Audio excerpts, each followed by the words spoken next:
Hi there, Plant Girl here.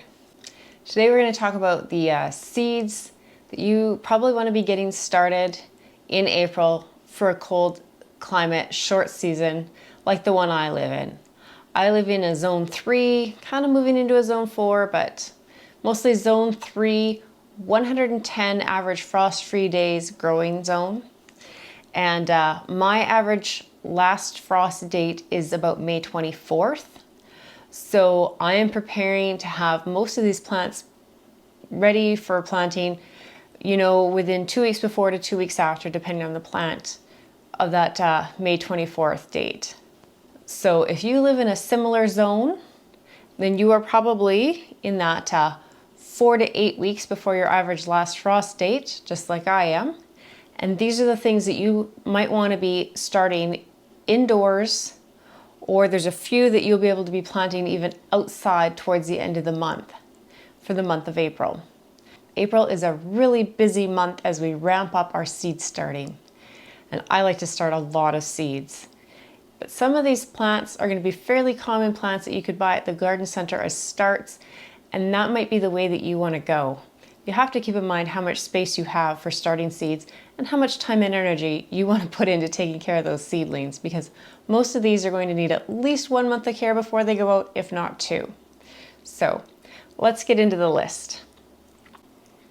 Okay, so the flowers that I'm going to be starting in the month of April are Giardia, which is blanket flower, mountain mint, African daisy, angelonia, asters, and aubratia.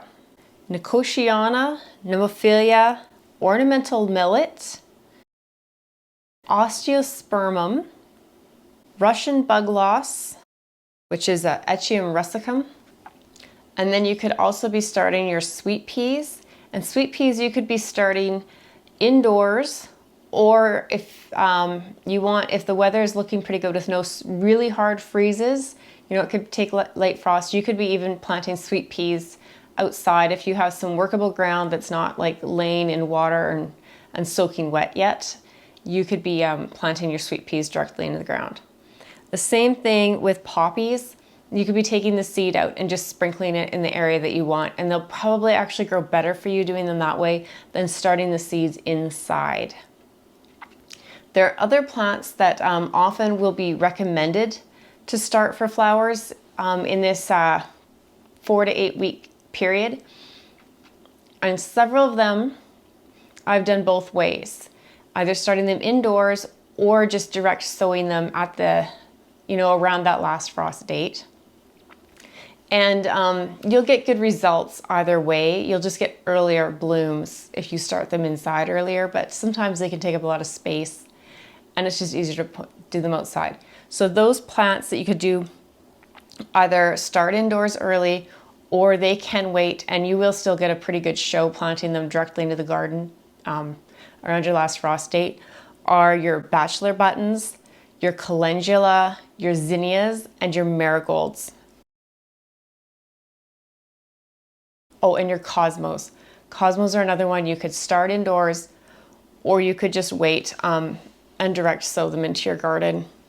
It really depends on how quickly you want those blooms happening. Something else that might be on your radar is flowering bulbs or rhizomes.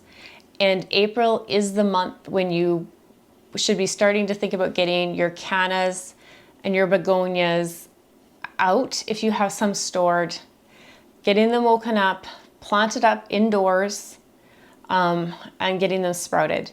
Your dahlias you could bring out of cold storage. Some people like to just plant them up right away, and some people like to just kind of set the tubers out and wait for sprouts if they're not appearing yet. So that's something that you might want to look at. If you've ordered them online and you live in a cold zone like I do, you probably won't receive those bulbs and rhizomes and tubers until May.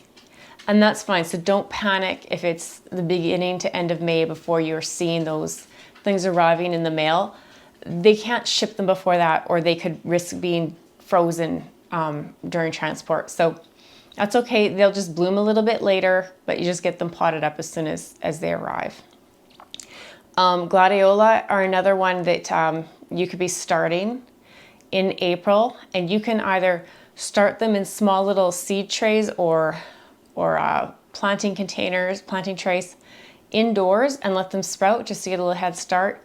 Or if your long range forecast is looking like you're only going to be in the light frosts, or for your area you're normally just kind of light frosts to right around that freezing zone at night, then you could go, if you have good workable soil that's again not sitting in water, and you could actually plant some of those out and get some successions going with your gladioli. So something to think about there with your summer flowering bulbs.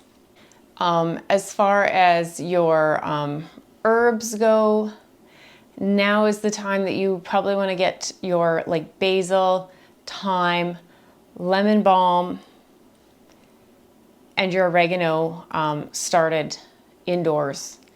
So you can wait. Again, those are things that can wait and be planted out later on, but you'll be using them and getting harvests earlier if you get them started in April inside. So if you have the space, that's something you might want to think about.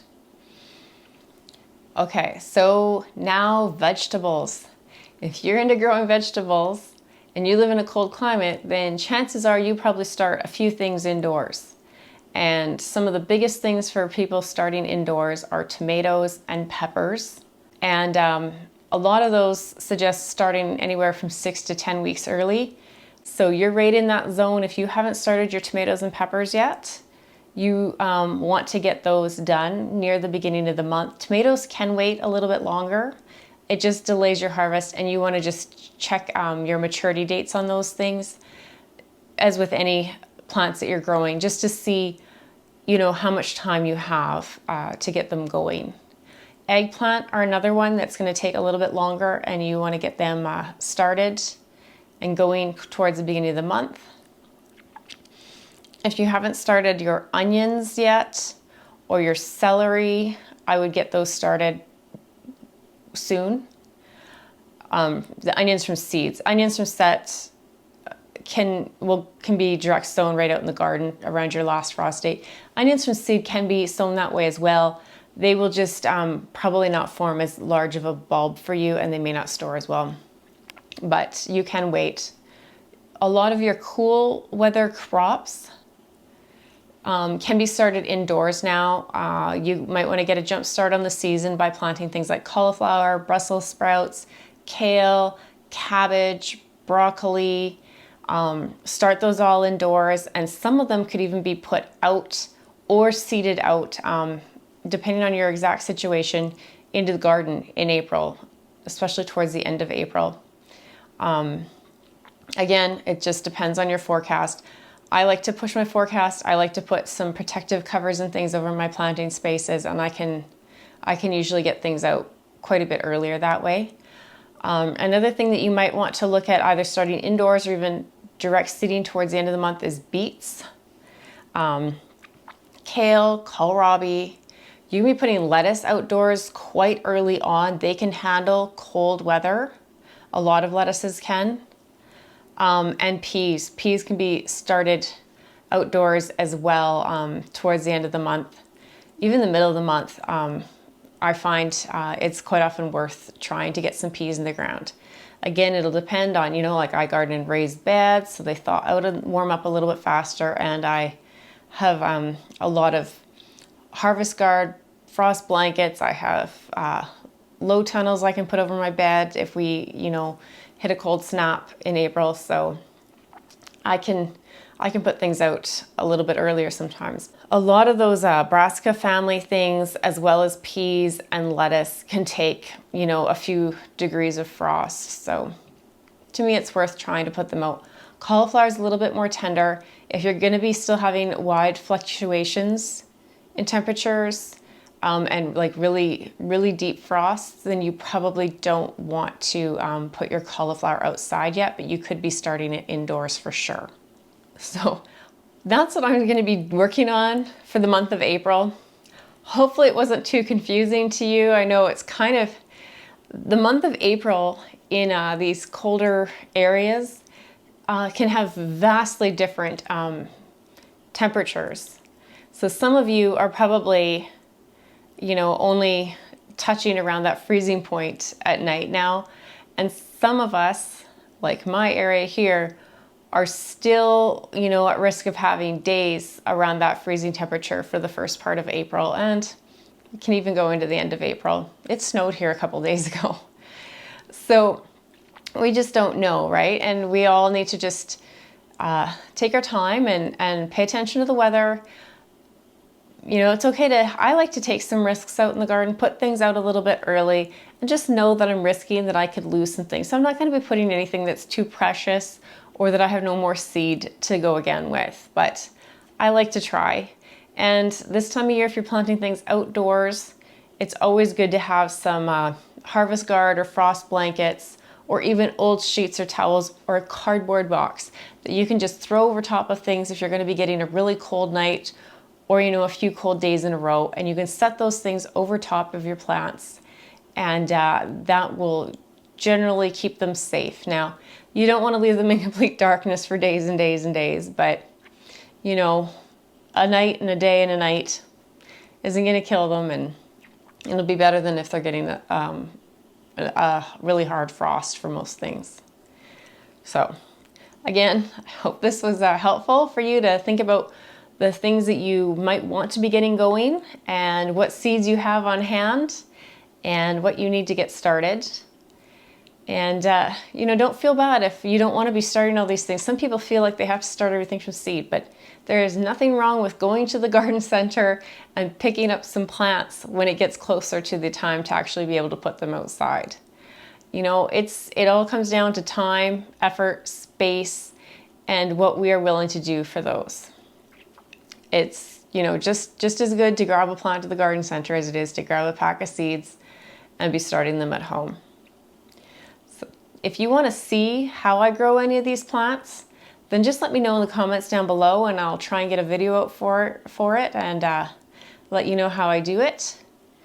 Thanks for watching, and we'll see you in the next one. Bye.